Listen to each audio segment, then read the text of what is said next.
He was a powerful CEO, but behind the wealth he was painfully lonely. One snowy afternoon in church, a little orphan girl sat beside him and asked a question that changed both their lives forever. What happened next will melt your heart.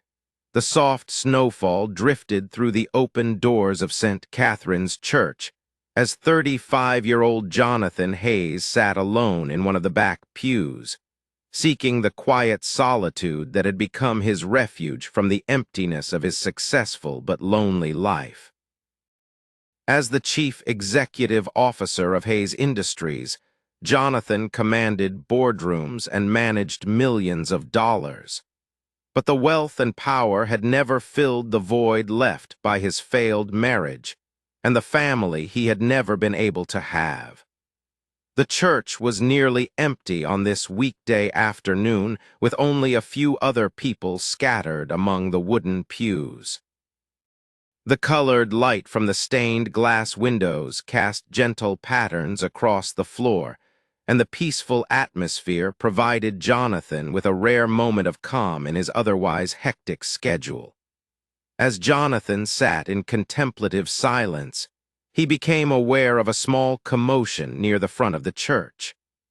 A little girl who appeared to be about 4 years old was moving from pew to pew, her red velvet dress bright against the muted tones of the church interior. Her blonde curls bounced as she walked, and she seemed to be looking for something or someone.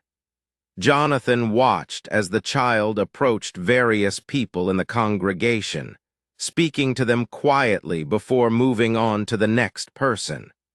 There was something both determined and desperate in her movements that caught his attention and stirred something protective in his chest. When the little girl reached Jonathan's pew, she stopped and looked up at him with eyes that held a maturity far beyond her years. "Excuse me, mister," she said in a voice that was polite but tinged with sadness. "Are you here by yourself, too?" Jonathan felt his heart clench at the innocent question. "Yes, I am. What about you, sweetheart? Where is your family?" The little girl climbed up onto the pew beside him without invitation, settling her small body next to his with the kind of trust that only children possess. "I do not have a family like other kids. I live at the children's home with Miss Margaret, but she is sick today, so I came here by myself." Jonathan looked at this brave little girl who had walked to church alone and felt a mixture of admiration and concern. "What is your name, sweetheart?" "I am Grace," she replied, smoothing down her dress carefully. "Miss Margaret says I should always look nice when I come to God's house." "Grace is a beautiful name," Jonathan said gently. "I am Jonathan. Can I ask why you came to church today?" Grace's expression grew serious as she considered his question. "I come here to talk to God about getting a family. All the other kids at the home have people who visit them or who might adopt them, but nobody ever comes to see me." Jonathan felt something crack open in his chest as he understood the loneliness that had brought this child to seek comfort in an empty church. "Grace, I am sure there are people who would love to have you as part of their family." Grace shook her head with the matter-of-fact acceptance that children sometimes show when facing difficult truths. "Miss Margaret says I am too old now. People want babies, not big kids like me. But I keep praying that maybe God will send me a papa who needs a little girl as much as I need a family." Jonathan looked at this remarkable child who was facing rejection with such grace and determination, and felt his heart open in ways it had not in years. "Grace, what would you say to a papa if God sent you one?" Grace turned to face him fully, her small hands reaching out to take his much larger ones. "I would tell him that I know how to be good, and I know how to be quiet when he needs to work, and I know how to make him happy when he is sad." The simple honesty of her words brought tears to Jonathan's eyes. "Grace, those are wonderful things to offer someone. Grace studied Jonathan's face with the intensity of a child making an important decision. "Mr. Jonathan, do you have a little girl at home?" "No, Grace, I do not have any children." Grace's eyes brightened with a hope that was both beautiful and heartbreaking to witness. "Do you think maybe God sent you here today so I could find you?" Jonathan felt his breath catch as he realized what this precious child was asking. "Grace, what do you mean?" Grace slipped off the pew and positioned herself directly in front of Jonathan, her small hands still holding his. "Mr. Jonathan, I do not have a papa and you do not have a little girl. Maybe we are supposed to take care of each other." She paused, gathering her courage for the most important question of her young life. "Mr. Jonathan, can you be my daddy forever?" "I promise I will be the best daughter in the whole world." Jonathan felt tears streaming down his face as he looked at this brave little girl who was offering him everything she had to give in exchange for the family they both desperately needed. "Grace, that is the most beautiful offer anyone has ever made me." He knelt down so he could look directly into her eyes. "But being a daddy is a very big responsibility. Are you sure you want someone like me?" Grace nodded vigorously. "I am sure.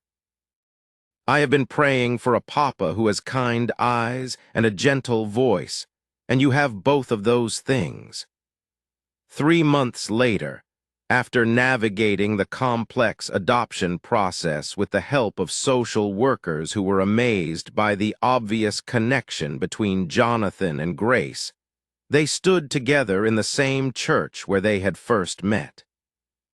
This time, however, the pews were filled with friends, colleagues, and staff from the children's home who had come to witness Grace's official adoption ceremony. Pastor Williams spoke about how God sometimes answers prayers in unexpected ways, bringing together hearts that need each other even when they come from very different worlds. Grace showed us today that families are not always formed through birth, but sometimes through the courage to ask for what we need and the wisdom to recognize when our prayers are being answered. The pastor said as Jonathan and Grace exchanged rings that symbolized their new father-daughter bond. During the reception in the church hall, Grace stood on a chair to address the gathered guests with the confidence of a child who finally knew where she belonged. "I want to thank everyone for coming to my adoption party," Grace said, her voice clear and joyful. "I prayed every day for God to send me a daddy, and he sent me the best one in the whole world. Now, Mr. Jonathan is going to be my papa forever and ever." Jonathan lifted Grace into his arms, marveling at how this 4-year-old child had transformed his understanding of what it meant to be successful and fulfilled. "Grace taught me that the most important question we can ask is not what can I achieve, but who can I love. She showed me that real wealth comes from having someone who needs you as much as you need them." 2 years later, at Grace's 6th birthday party held in the garden of their new home, Jonathan reflected on how a chance encounter in a church pew had given him the family he had never dared to hope for. Grace, now thriving in school and surrounded by friends, ran over to him with a drawing she had made of their family. "Daddy, I drew this picture of us at church on the day we found each other." Jonathan looked at the crayon drawing that showed 2 stick figures holding hands in what was clearly meant to be a church with snow falling around them and colored lights streaming through windows. "Grace, this is beautiful. Do you remember what you were thinking that day when you asked if I could be your daddy?" Grace looked up at him with the same direct gaze she had used that snowy afternoon.